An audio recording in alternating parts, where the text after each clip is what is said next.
The Juneau World Affairs Council, in collaboration with KTOO, presents the 2024 Juneau World Affairs Forum, Political Authoritarianism on the Rise in the 21st Century.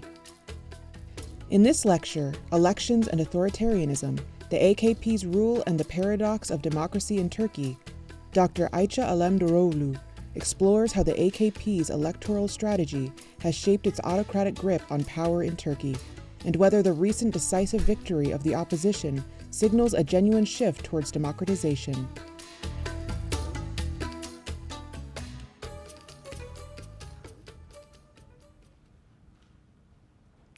All right, good morning, everyone. It's an honor to be invited by Juneau World Affairs Council, and it's a pleasure to be here with all of you. I thank you all for coming, and I especially thank our hosts, Jaren Bruce Bodello, and Kira Alkama, and all the community members for hosting us here. It's really a wonderful experience to be here. With your permission, I would like to begin my talk by honoring the memory of my mentor and friend, Professor Fuat Keyman, who passed away today in Istanbul, and that was really sad news for me.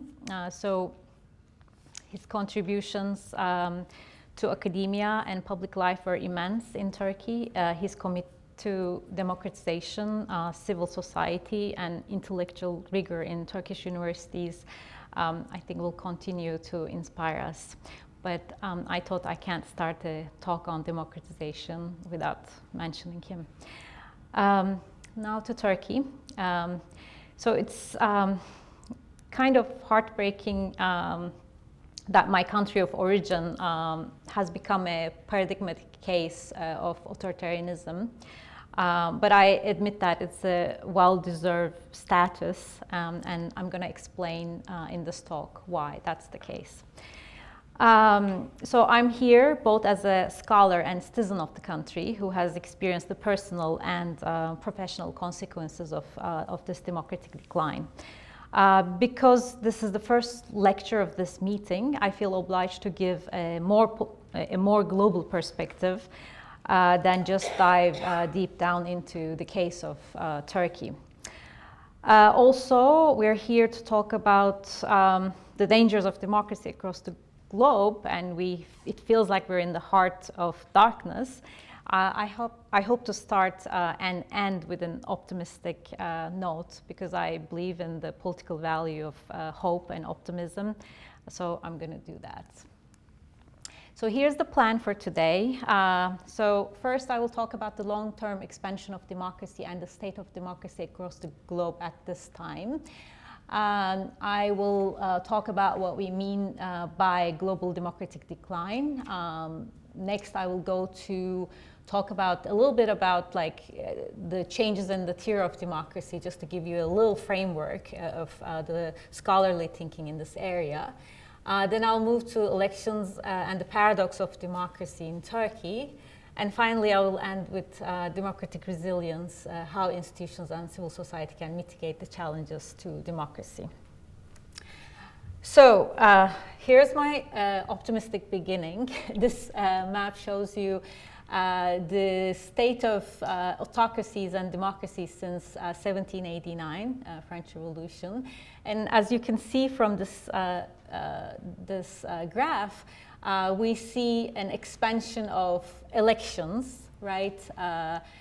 Liberal democracies, electoral democracies, and electoral autocracies, and a shrinking of closed autocracies. Maybe they're growing a little bit in the last 10-15 years, but yeah, this is in general we see an expansion of people's sort of choosing their leaders, their executives, top executives.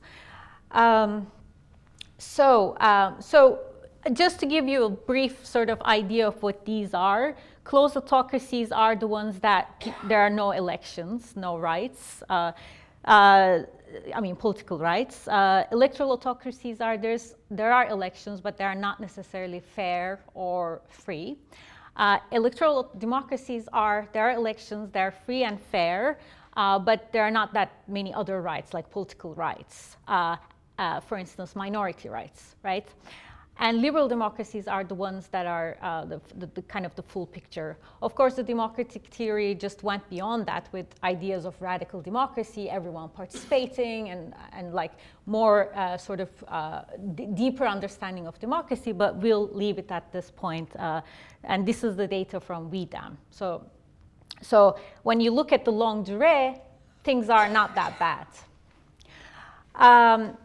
So this is the democracy index of 2023. We see only 8% of the world's population live in full democracies, and this is the source is Economist Intelligence Unit. And here you see US, our country, as a flawed democracy here, right? And my country of origin is a hybrid regime. And China, Russia, and those other countries that we know as autocracies are sort of authoritarian regimes. They're mid-level. Some are worse than others, as you can see in the red and sort of purple colors. All right, so here is what when we talk about democratic decline, here is what we're talking about. Since 2005, we see more countries, or since 2005, we see more countries actually sort of regressing in democratic principles and credentials. So that's the last time, 2005, there are 83 countries, more countries who are improved in their democratic credentials than the ones who are declining. And since then, this is like a 18-year of kind of backsliding. And when academics talk about democratic backsliding, this is the thing. And in 2023, we see only 21 cases going up, and then 52 cases going down. So although the longue durée is optimistic, the short sort of term is not very, very optimistic, since it has been going on for 2 decades now. All right, I should probably mention, okay, here. These are the countries that are particularly, like we see democratic backsliding. And they include, as you see, our own country here, US, my country of origin, Turkey. There are small countries in Africa, like Benin, Mali, Burkina Faso. We see countries like which just had like their democratic revolutions, like Egypt and Tunisia. And we see like a huge country like India, whose future will probably define what kind of world we'll have with its 1.15 million population. It will influence all the charts about democracy or backsliding in the future. All right. So, I mean, in this graph, I think what's interesting is that the variety of these countries which are backsliding, and the other thing that is significant is that we see economically advanced countries that are backsliding, like the US, right? And these two things led to a rethinking of democracy among the scholars. All right, so there's an assumption. One of the basic assumptions of the democratic theory is that economic development and modernization will facilitate democratization and is actually essential for democratization. And the theory posits that as countries achieve a certain threshold of GDP per capita, they're more likely to transition to and sustain their democratic regimes. So the idea was famously articulated by Seymour Martin Lipset in the 50s, who argued that wealthier nations are more likely to become and remain democratic due to expansion of their middle classes, better education, and development of civil society. However, when you look at today's autocracies and backsliders, You see, high GDP countries like China and Gulf monarchies, which have managed to sustain their autocratic regimes, and really undermining this idea that the economic prosperity automatically leads to democratization. We have nonlinear pathways, like countries with significant wealth, such as Russia or Turkey, who have experienced democratic backsliding. And this also shows that, in a way, the role of inequality, while GDP growth may promote democratization, high levels of inequality can hinder it. So this is also one of the realization of the scholars who study the question of democracy. It's not just the GDP, but how it's distributed is the issue. There are other factors that democratic theory has been grappling with, like historical legacies, culture, external influence, and political institutions. For instance, they talk about, democratization in Eastern Europe after the Cold War was heavily influenced by external actors like European Union. There are also theories that, which sort of posit that the relationship between economic prosperity and democracy is, really now much more complex than we originally thought about. So elections are still the basis of democratic regimes. You can't have democracy without elections, but there's an increasing trend where elections, elections are elect leaders actually who are not really democratic, or they pursue, they erode institutions, they erode, civil society, the power of civil society. So that's the paradox of democracy, that you can bring, you elect leaders, the potential to elect leaders that are not respectful to democratic principles. So this is one of the books that have been perhaps one of the few bestsellers, political science book that became a bestseller by two professors from Harvard University, Stephen Levitsky and Daniel Ziblatt. And they explore how democratically elected leaders undermine democratic institutions. And two core aspects of the sort of backsliding that they talk about is the erosion of democratic norms and the erosion of the rule of law. So when we talk about erosion of the democratic norms, we are talking about lack of commitment to the democratic rules of the game, such as contesting election legitimacy, right, that we've sort of experiencing in this country, denial of the legitimacy of the political opponent, tolerance or encouragement of violence, readiness to curtail the rights of the opponents, including the media. So those are some of the cases, and both in the US, in Turkey, there are some examples of this. The second one, erosion of the rule of law, is how they weaponize institutions and courts to go after their opponents, right? This could be under the guise of anti-corruption efforts or national security. And this tactic is very much used to consolidate executive power while discrediting opponents. We see that in Viktor Orban's Hungary, and Turkey is a good example of that. So let's move to Turkey. There are so many things that we can talk about Turkey's history, but I'll just take it from the Republican period, from 1923. So what you see in this list is there was a single party period between 23 and 46 where Turkey became a republic. So Mustafa Kemal Atatürk, I'm hoping many of you will recognize. So he was the leader. He sort of led Turkey to modernize.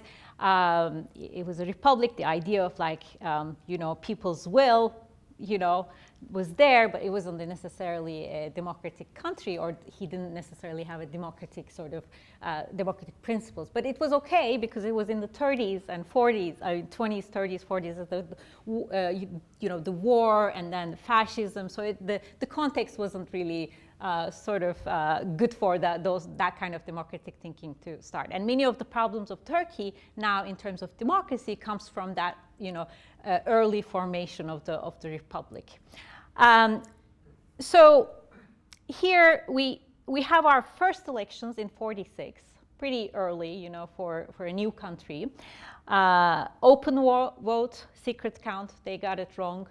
But then in 50, they, you know, because there was some issue with the sort of survival of the, they didn't want to open the system like immediately to the opponents. So there was that kind of practice. But then in 50, first democratic elections.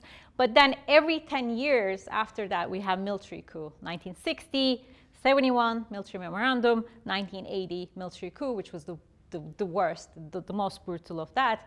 We still live under the constitution that was made at that time with some changes that I will talk about in a little bit.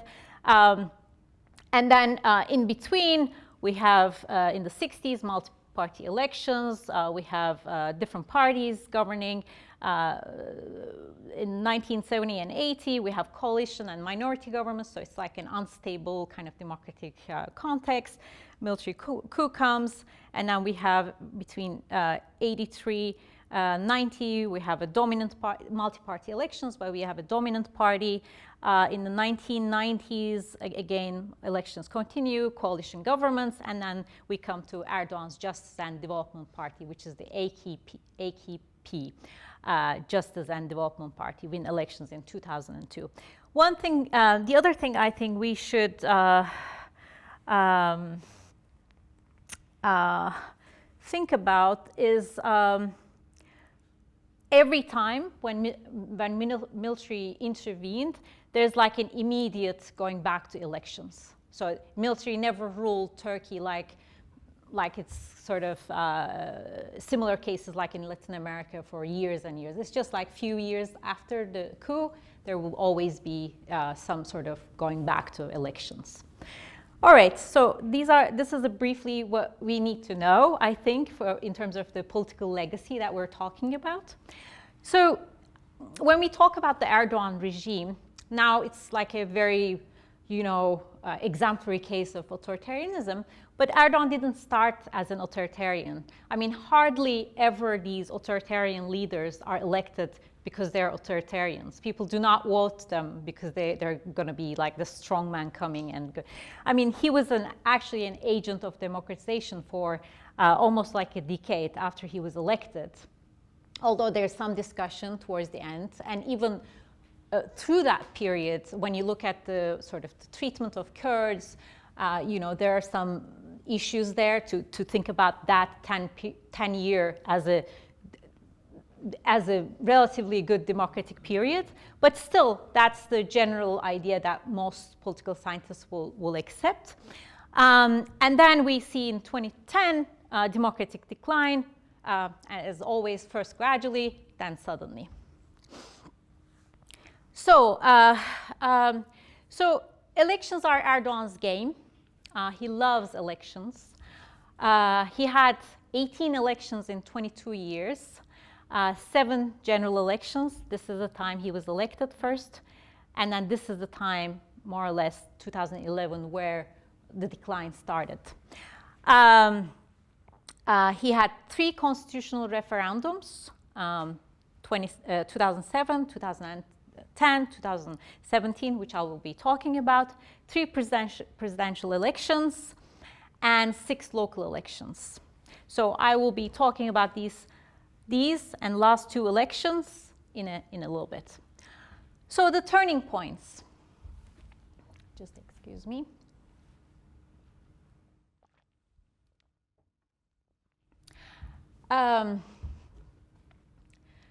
So Ergenekon and Balyoz cases, these were the cases that he went after the military. There were these like huge court cases, like for many years. So many people were like, prosecuted. This was basically his move to get rid of the military, like secular military, who could intervene at some point, right? So in 2011, while these cases are ongoing, a number of top ranking military people just resigned because they saw the injustice, and they were like resign in sort of protest of what was going on. We have the 2000 constitutional referendum. I'll come in a little bit. There were nationwide protests in 2013, just following the Arab sort of revolutions, which really ended like 30 years of like Hosni Mubarak and Ben Ali. So this was like a kind of a scare for Erdogan, that these actually national protests can lead to something. So this is where we see the explicit face of the repressive state coming in, like in 2013, when there were these like really nationwide protests. Like we saw the first brutal sort of, you know, face. I mean, for the larger population. As I said, for Kurds, that has been going on you know, one way or another. So the other sort of turning point was the ending of the Kurdish peace process. So since Erdogan came, he was like really trying to include, you know, try to make peace with Kurds in some ways. Some academics say that this wasn't a very genuine effort. Some believed in the, you know, genuineness of the process. But in 2015, he was like, I'm not doing that anymore. You know, that ended. And then we have in 2016 a failed coup attempt, and then the counter coup. That's where, you know, the decline. That's our kind of Reichstag fire in 2016, and then comes the 2017 constitutional referendum. So I will be talking about those referendums in a little bit. Okay, yeah, here. So these are the referendums that really paved the way for authoritarianism. You know, when we think about referendum, oh, it's great that they're going to people and we're all gonna, you know, participate and say what we think, but it's not really like that, because each referendum, each voting comes with, you know, they give something for you know, to democratize the country. There are a couple of articles that are like, you as a liberal or Democrat or leftist, you're like, oh, that's great. And then comes like the nitty-gritty, which is like about how he's gonna sort of change the council of, you know, prosecutors and judges, how he's gonna sort of have the power to declare state of emergency. And we see like each time we come closer to this like one-man rule. In 2007, the last one, there was, and as you see, the support for these things are decreasing. You know, 69%.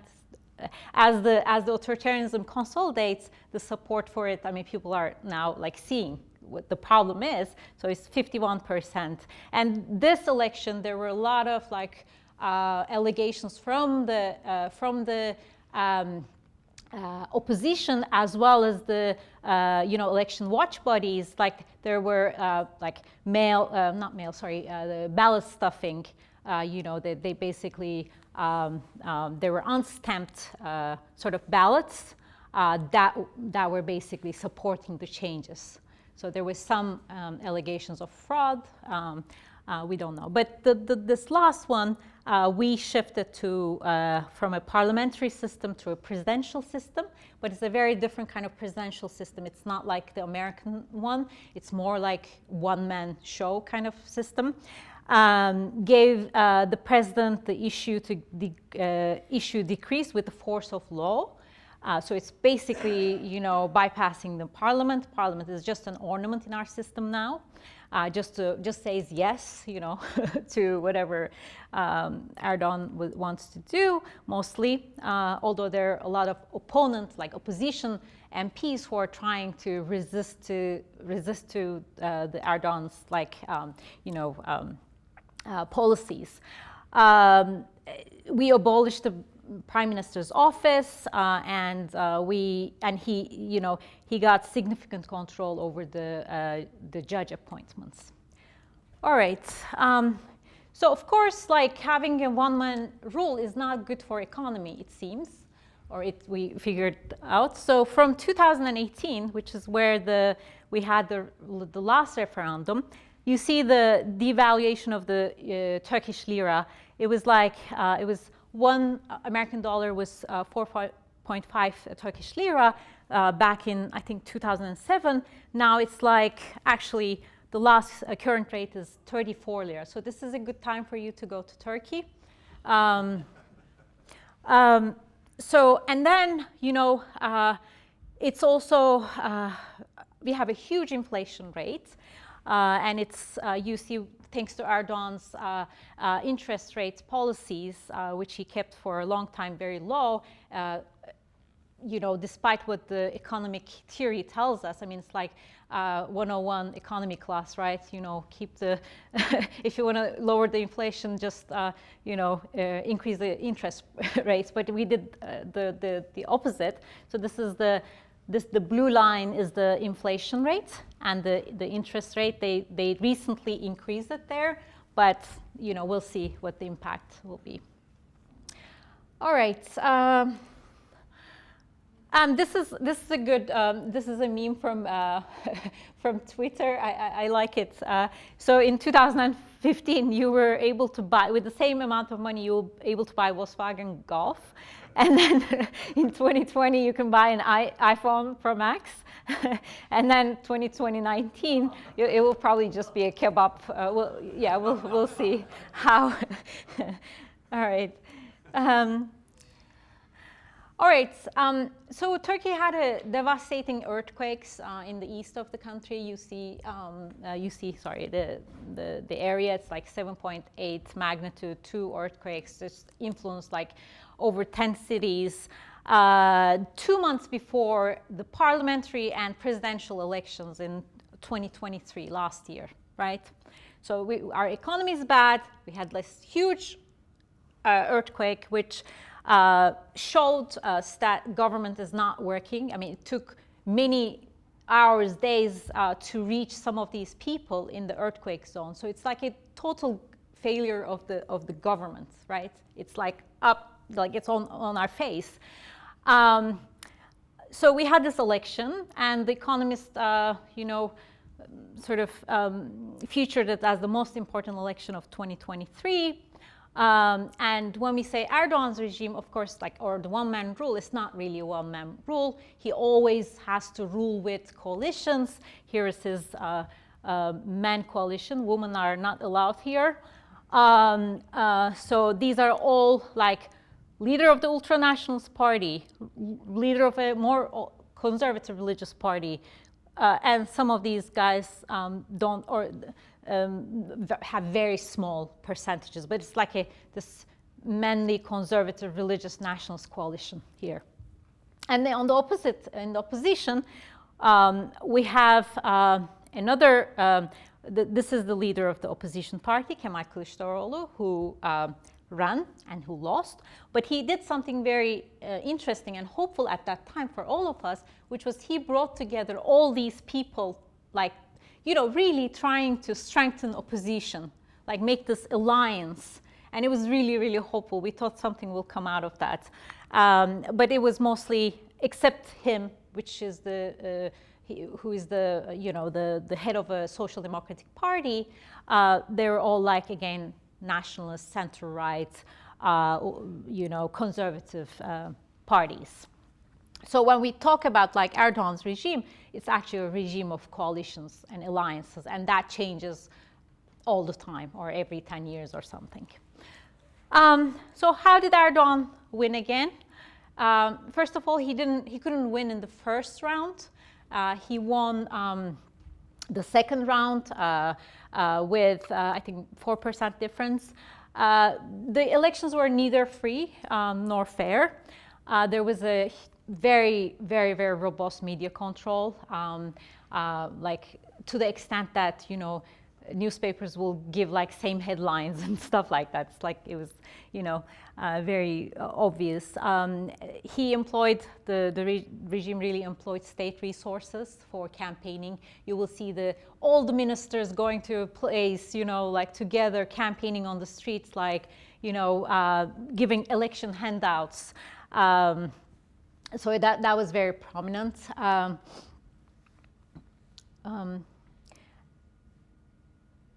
So there was some violence in the election, in the ballot, like on the election day.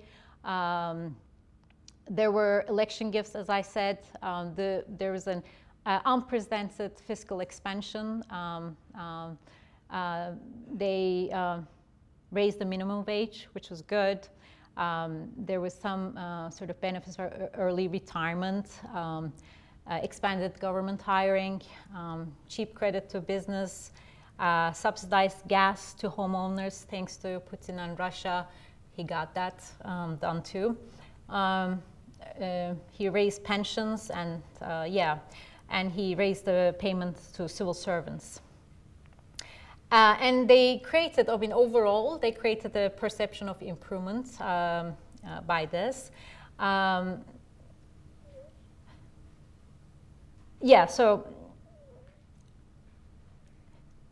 But overall, I mean, the oppression for some of the opponents continued.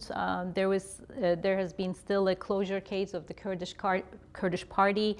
One of the leaders of the Kurdish party is in jail, who ran against Erdogan in 2018. He has been in jail for 6 years, and not only him, but also like many of the Kurdish mayors who were elected in 2016. And despite the alliance, opposition had some weaknesses. There was some internal sort of argument about who is going to be the leader, who should run, and unfortunately, they were all in the media, and people were like, "Oh, these guys cannot get their act together," you know. So that was also bad. And I think in terms of policy, they wrote this like 300-page like document that I tried to go, you know, through. It was really hard, so it wasn't really clear what they would do if they come to govern. So Erdogan won, and Erdogan. But one thing about, I think, the AK party, or the AKP, sorry that it's in Turkish, is that he's winning by less votes. So his support in the society has been declining, and we're back to 2002 sort of level at this time. As you see, you know, 2002 to 2020, he's again around like 35% or so. So he's losing some support, but he's smart enough to build these coalitions that gets him elected again. And one thing that I should also mention is that when he can't win, and which happened in 2015 June elections, he rigged the elections. And in between those two elections, we had two elections in 2015, and in between those two elections, we had the worst violence in the country, the ISIS attacks, people like being killed during protests, like all kinds of like this like environment of fear and terror just like took over, that, you know, in November people went back to, you know, elect him again. I mean, he didn't, I mean, 2015 June, he lost the majority in the parliament. He was still the first party, but he didn't have the, you know, ability to pass laws and everything. So that's why he, instead of getting his prime minister to do coalition talks, he just said, okay, we're going to do the elections again. Don't worry, you know, never mind.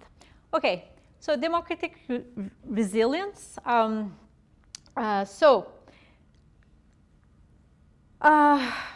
So democratic resilience is really the ability of the institutions and society to stop these authoritarian leaders and stop this erosion.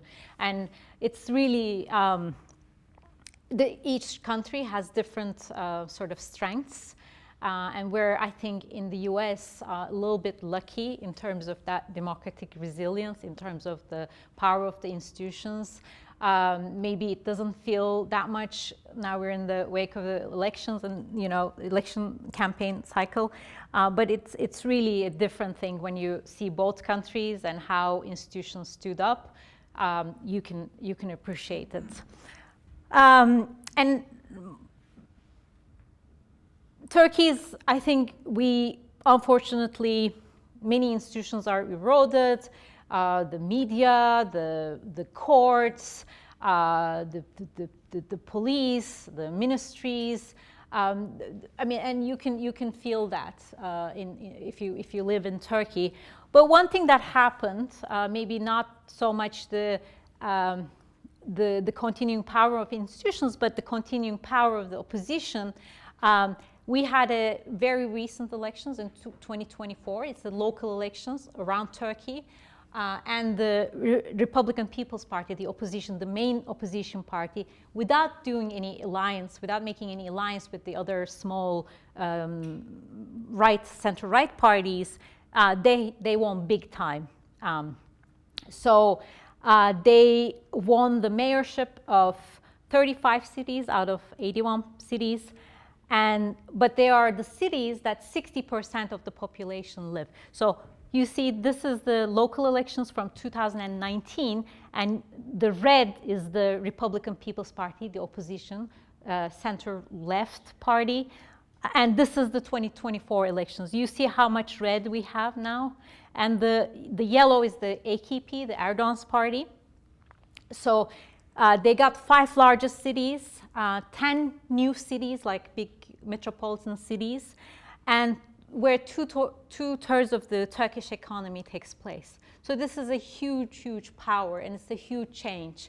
And we, like political scientists, trying to understand what happened between 2023 and 2024, because in between 2 elections, there's only 1 year, right? And I'm running this larger research now in Turkey. We are going to these, when you do research in Turkey, it's usually Ankara, Istanbul, Izmir, trying to big cities, you try to understand. But we're going to all these smaller cities. For instance, we're going to Trabzon, we're going to Adıyaman, we're going to Adana, and trying to understand what is happening there, like in these places where the Republican People's Party won for the first time in 35 years. Like, it's not even like just before the beginning of Erdogan, but before that they weren't winning the election. So that's the question that we're asking. But there is some, to see that, like there's some resilience in the society, right? Some power to organize and direct votes in a certain direction. And this is a very important, huge resource for the party to build its support, right? Because when you have the municipalities, although Turkey has a very centralized system, the central government control how much, resources goes to municipalities, but still they have they're really close to people and they can build something based on that. And we always say in Turkey, whoever gets the Istanbul mayorship, it's becomes the president in Turkey. I don't think it's necessarily that true, but Erdogan was a mayor of Istanbul in the 1990s, and he sort of built his political power in Istanbul and to the country, widened to the country. So we'll see. But I want to end with this note about some hope, even in these places that we think that, there's like so authoritarian and, it's a kind of a lost case. There's some hope. Turkey is a different case than maybe Russia in some ways. So maybe you can't really generalize to other autocracies. But I just want to end with that sort of more positive note. Thank you.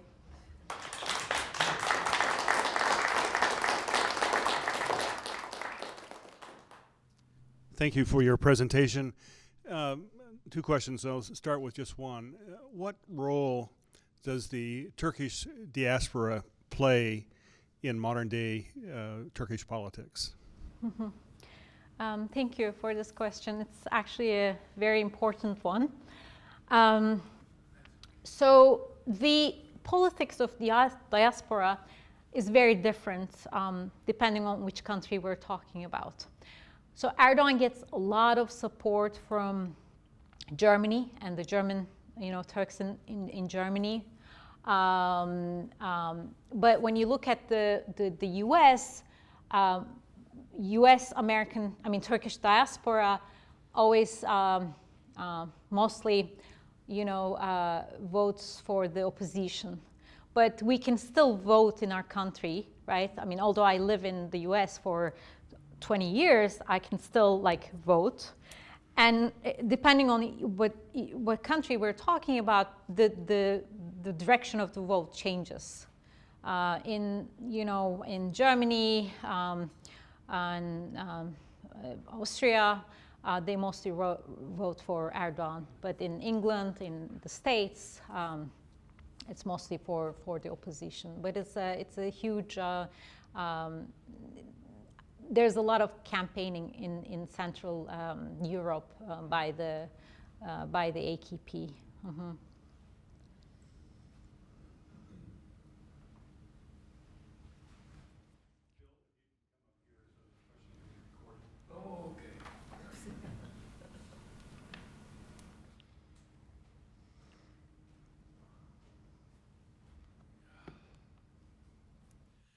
Thank you. As we try to learn from Turkey's example, extrapolate to the rest of humanity, what's special about Turkey? Who are you people? Why? How can we extrapolate from the Turkish civilization to the rest of humanity and try to make some sense about how we improve the situation in the world? Yeah. Thank you. Yeah, thank you. This is an interesting question, although I can't really, I mean, each country is, it's hard to sort of move one country's experience to other country, right? I mean, many of the sort of IMF and World Bank guys tried to do that for years, and it didn't work. You can't really do that easily. But I think one thing that is interesting about Turkey for the US is that we're a NATO ally since '52. We are one of the 5 countries that host American nuclear weapons. We're a Muslim majority country which followed political modernization, democratization path despite the intermissions, which I talked about. During the 2000s, in 2000s, American governments always talk about Turkey as a model for other Muslim nations, which was, I think, a little naive, but it's still I think American policymakers look to Turkey to get some cues about that part of the world or the trends. And now, of course, we're the model for authoritarian regimes.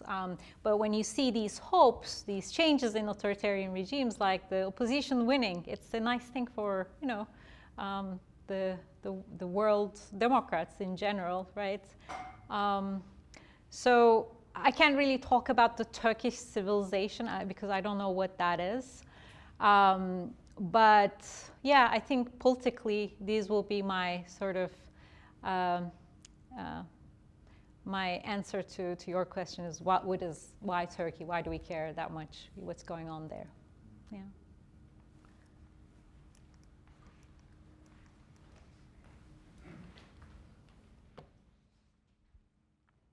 When we see in the news, there are often demonstrations in support of Erdogan. And obviously, in the elections, a good number of people vote for him. What is the attraction for them? Why do they still vote for him? Yeah, that's such a great question. And I think that's one of the goals of this conference, that we're coming together trying to figure that out, what's going on. Well, I think number of things, right? There is a political economy aspect to the whole thing, which is really, really important. I mean, Erdogan is a very smart politician. He's good at creating these support coalitions for himself. And what he did in building his power is that he got business, especially he created his own business class.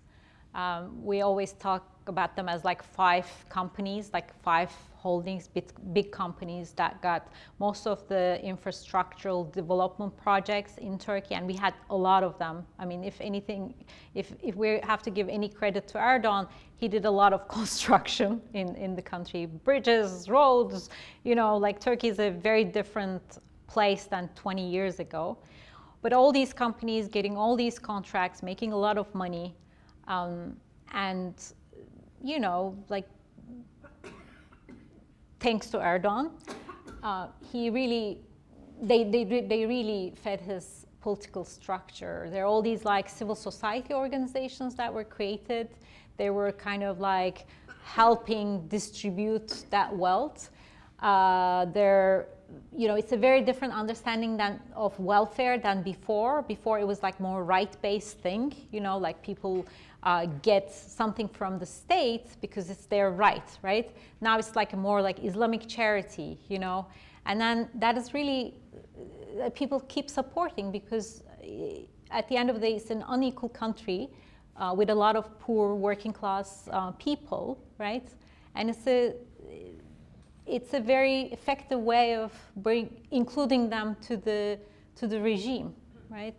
But there's also like more cultural issues, like he has this like foreign policy agenda, which is like Turkey as an independent country, you know, leveraging like regional power, leveraging this, leveraging, you know, between Russia and US, and like we're an old, you know, old civilization, if you like we had the, you know, grandchildren of Ottoman sultans, this, you know, empire that ruled that part of the world for 500 years. And that really helps with national pride, right? And I think that's also an attraction of the Erdogan's regime. So I would just like, I mean, those two things, I think political economy and the cultural side are very, very significant. But, and we can, you know, multiply these examples in each sort of area. Thanks, Ayça. This was terrific. I got a question about the integrity of the electoral process. I mean, it seems like a lot of times when we read about authoritarian regimes, you know, like Venezuela, say recently, there's all these challenges to the integrity of the counting process and the electoral process. Or in an extreme example, I mean, you would find a dictatorship that gets 98% of the vote. It sounds like, from what you're talking about, that there must be enough democratic resilience and civil society in Turkey that the electoral process still has integrity and is still accurately counted. Is that right? Mm-hmm. Yeah, that's an important question too, like the electoral integrity. So there were some cases in 2014 local elections, 2017 referendum, where the, you know, election watch bodies say that there are some irregularities, but it's not like Latin American, like Venezuelan case, kind of like irregularity. It's mostly in places where there are not that many people. There's actually like some researchers who do what they call like election forensics. And what they found recently is that there are some fraudulent things, but they're not like to the extent that will affect the election result. But I mean, that doesn't mean that elections were free or fair, right? I mean, there are some cases where we see like temporary relocation of military rank and file to a certain region to vote in that election there, although they don't live there, right? But there's a temporary duty, they go to the east, they vote in that particular place, and that changes the vote because it's like these are small population places. There are those kind of things that happened in the last election, for instance, but it's not like, I think when the opposition win the elections, I think that says a lot about the, you know, yeah, so.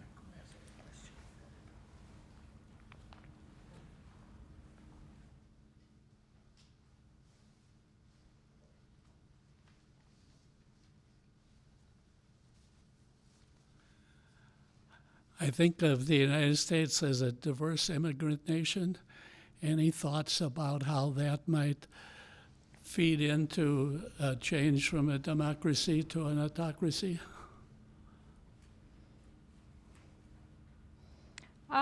Well, I don't know about the U.S. that much. It's not like I can't really speak to the U.S. case in terms of immigration, to be honest with you. But like it depends on like what different naturalized people are, who they're voting. You know, especially in a critical election like this year, who do they side with? Well, we have to, you know, do research about that. Like, I believe like Turkish diaspora in the U.S. are very democratic. I mean, they vote for Turkish opposition, and I think they vote for democracy. So that's my, but I can't really talk about other immigrant communities. I don't have research on that, and I haven't read about that. Thank you. And you mentioned that the Republican People's Party for the first time won in 2024. And what does that party advocate, and why was there such a draw? Oh, how did they win? Oh, okay. So there are some reasons for that, actually. Let me see if I have it here. Oh, no, maybe I don't have it. I thought, oh, yes. How did Erdogan lose in 2024? So one thing about that was the economy was in really bad shape. So there weren't that many election handouts. So I think that was maybe helpful for the opposition. There was less of a national securitist discourse, which we had in 2023.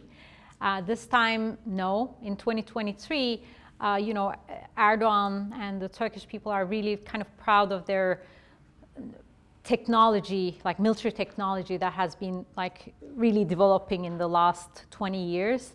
Like Erdogan brought this like aircraft carrier to, you know, just in front of like the Istanbul's historic area, and you couldn't like ignore that thing, like, and it's a Turkish-made aircraft carrier, you know, that kind of, and then he will have like these campaign pictures of like this Top Gun, you know, Top Gun, like Tom Cruise, like with Erdogan. So I think those images were like kind of that technological nationalism were really like useful in terms of like rhetoric and discourse. The economy was really bad, as I said, and that people are really pissed off, you know. We have seen some rationalization of opposition fielding their candidates. They were actually started to do opinion polls in the local areas that, you know, they field their candidates, which is like, oh, why did they waited so long, you know? And the good governance in the municipalities that were won in the previous election, 2019. So the opposition party has been governing in 3 big cities, or maybe 5 big cities for since 2019. And I think people like the services and how they're run. Yeah. I'm curious about women's role in politics in Turkey in terms of being elected to office and also participation in the votes. Mm-hmm. Mm-hmm. So that's a great question too. This community has great questions. Yeah. So the poor, like working class women, housewives, conservative, at home. They really like Erdogan. Erdogan gets a lot of support from them.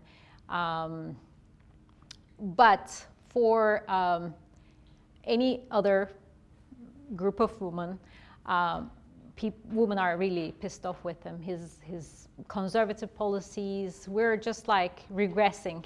Like Turkey, for instance, there's the Istanbul Convention that was signed in the 2010s in Istanbul. It's against gender violence, you know, and Turkey was like one of the, you know, important actors in that global convention to be written and signed, and Turkey, retreated from it, like recently. And the violence against women, it's so rampant. I mean, when I was 14 days ago, there were 2 murders, and everyone was so upset about it. And then today I saw somebody wrote, since that 2 murders on the same day by same person who was released from the prison immunity, there has been 14 more women killed. So people are so upset with Erdogan. And also we still have legal abortion, but the state hospitals, the doctors don't want to give it to people. It's just, there's no rule, there's no law, but it's just because if they're pro-AKP or something, it's really hard to get, abortion in some places. So I think it's just general change of the environment is not good, for. Okay. Do we have time for one more question? I have one. I think I want to thank you all. We'll continue to speak. Thank you. That was Dr. Ayça Alemdaroğlu discussing elections and authoritarianism, the AKP's rule and the paradox of democracy in Turkey. It was recorded October 18th, 2024 at KTOO on the unceded territories of the Akkwan on Hlinke as part of the 2024 Juneau World Affairs Forum, Political Authoritarianism on the Rise in the 21st Century. Produced by KTOO and the Juneau World Affairs Council. With support from Core Alaska Kensington Mine,